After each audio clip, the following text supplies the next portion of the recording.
Assalamualaikum warahmatullahi wabarakatuh. Selamat datang di Fokus Islam. Kita akan membahas tentang kisah Sunan Kalijaga. Sunan Kalijaga jadi salah satu wali songo yang mengajarkan agama Islam melalui kesenian. Jenis seni yang populer digunakan oleh Sunan Kalijaga adalah wayang. Sunan Kalijaga lahir pada tahun 1450 Masehi di Tuban. Beliau wafat di Kadilangu, Demak pada tahun 1513 Masehi. Ayahnya seorang bangsawan bernama Raden Ahmad Sahuri yang merupakan Adipati Tuban ke-8.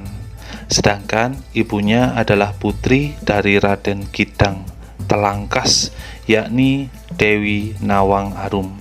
Beliau sangat berperan dalam penyebaran agama Islam, tak hanya di kawasan Jawa Tengah, tapi juga Jawa Barat. Hal ini diperkuat dengan keikutsertaannya dalam pembangunan Masjid Agung Cirebon dan Masjid Agung Demak. Nama asli Sunan Kalijaga. Sunan Kalijaga memiliki nama asli Pangeran Santi Kusumo. Berhubung beliau adalah anak Adipati Tuban, maka namanya pun memiliki gelar sebagai Raden Mas Syahid. Penyematan nama Sunan Kalijaga ini ada alasannya.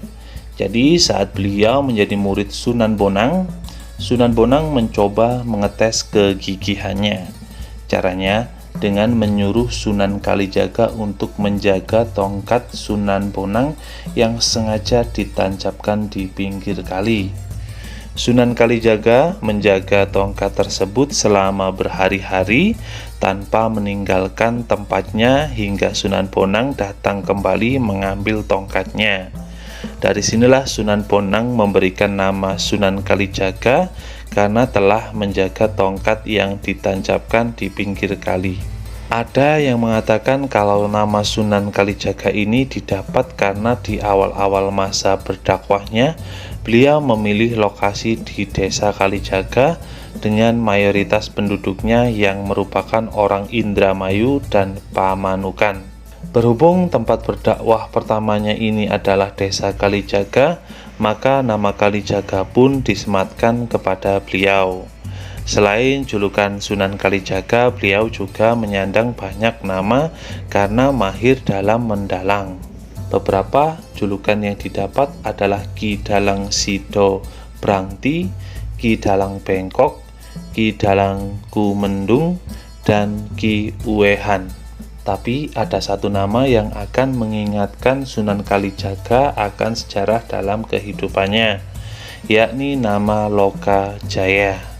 Sunan Kalijaga mendapatkan nama tersebut karena dulunya beliau ini gemar merampok dan membunuh orang. Awal seorang berandalan yang bertobat. Di masa mudanya, Sunan Kalijaga memang merupakan seorang berandalan yang sangat suka melakukan kejahatan, seperti merampok hingga membunuh orang. Perilaku yang dimilikinya ini sebenarnya ada alasannya. Pada waktu itu, beliau merasa tidak terima dengan pemerintahan yang ada di Tuban. Para rakyat jelata kelaparan karena mengalami kemarau panjang. Tapi pemerintah Tuban justru menarik pajak dan upeti dari mereka. Oleh karena itu, sebagai bentuk protes, maka Sunan Kalijaga memutuskan untuk merampok harta para bangsawan dan pejabat. Harta rampasan tersebut tak semerta-merta dinikmati oleh Sunan Kalijaga, tetapi beliau akan membagikannya kepada rakyat jelata. Pernah merampok Sunan Bonang. Perilaku tidak terpujinya ini pun berhenti setelah beliau bertemu dengan Sunan Bonang. Pertemuan keduanya ini bisa dikatakan merupakan pertemuan yang tidak menyenangkan, karena waktu itu Sunan Kalijaga berniat untuk merampok Sunan Bonang yang sedang lewat di daerah Tuban. Setelah Sunan Kalijaga bercerita mengenai alasannya merampok, Sunan Bonang justru memarahinya dan melarangnya untuk melakukan hal tersebut lagi. Sunan Bonang mengerti maksud dari niat Sunan Kalijaga, tetapi memberikan sedekah kepada orang dengan cara merampok orang lain sama saja dengan membersihkan pakaian dengan air kencing. Setelah bertemu dengan Sunan Bonang itulah Sunan Kalijaga lalu bertobat dan berjanji tidak akan mengulangi perbuatannya lagi. Beliau pun menjadi murid dari Sunan Bonang. Berdakwah dengan wayang. Sunan Kalijaga sangat dikenal oleh masyarakat sebagai pendalang yang handal. Beliau bisa mendalang dengan sangat baik. Saat beliau mendalang tersebut, disisipkanlah unsur-unsur serta ajaran Islam. Jadi, secara tidak langsung masyarakat akan mulai mengetahui tentang ajaran Islam melalui pertunjukan wayang yang digelar oleh Sunan Kalijaga. Masyarakat Jawa yang pada masa itu sangat menyukai wayang akhirnya mulai berbondong-bondong untuk datang menonton pertunjukan wayang dari Sunan Kalijaga. Banyaknya penonton yang datang untuk menyaksikan pertunjukan wayang Sunan Kalijaga tidak hanya karena beliau mahir dalam mendalang, tetapi juga karena tiket masuknya ini gratis alias tidak dipungut biaya sepeser pun. Hal ini membuat semua kalangan masyarakat, terutama kalangan bawah pun bisa menikmati pertunjukan wayang sebagai hiburan tanpa perlu membayar. Tapi ada syarat yang diberlakukan oleh Sunan Kalijaga bagi orang-orang yang ingin menonton pertunjukan wayangnya, yakni mengucapkan 2 kalimat syahadat sebagai tiket masuk. Pertunjukan wayang Sunan Kalijaga memadukan naskah kuno dengan ajaran Islam. Wayang dalam budaya Jawa. Tentu tidak mudah bagi masyarakat Jawa yang pada saat itu menganut animisme untuk menerima ajaran Islam. Oleh karena itu, supaya masyarakat Jawa bisa menerima secara pelan-pelan agama Islam, Sunan Kalijaga pun memadukan naskah kuno dengan ajaran Islam dalam pertunjukan wayangnya. Naskah kuno yang dipentaskan seperti lakon Dewa Ruci, layang Kalimosodo, lakon Petruk menjadi raja, dan lain sebagainya. Nanti di dalamnya akan disisipkan ajaran-ajaran kebaikan dari Islam.